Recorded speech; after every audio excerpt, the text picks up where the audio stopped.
Buong akala na mag-ina, magagawa na nilang kunin lahat ng pagmamay-ari ni Don Florante, pero nabigo sila nang makita ang matanda na nakasakay sa wheelchair habang tulak ni Aling Annalyn. Marjorie, ang kapal na mukha mong kunin ang pinaghirapan ko matapos mo kong itulak sa hagdan. Tumagundong ang galit na boses ni Don Florante. Daddy, gising ka na? Hindi makapaniwala si Alejandra na makita si Don Florante. Karga niya pa ang 1 taon niyang anak.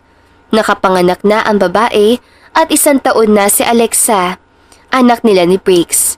Kinasal na rin sila. Oo, anong akala mo? Habang buhay na ako nakaratay.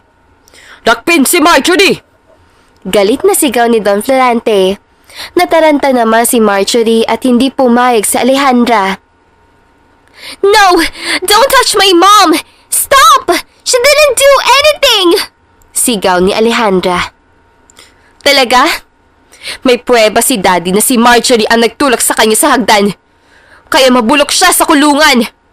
Galit na sigaw ni Hannah. Susugurin sana siya ni Alejandra nang umiyak si Alexa, kaya natigilan ang babae.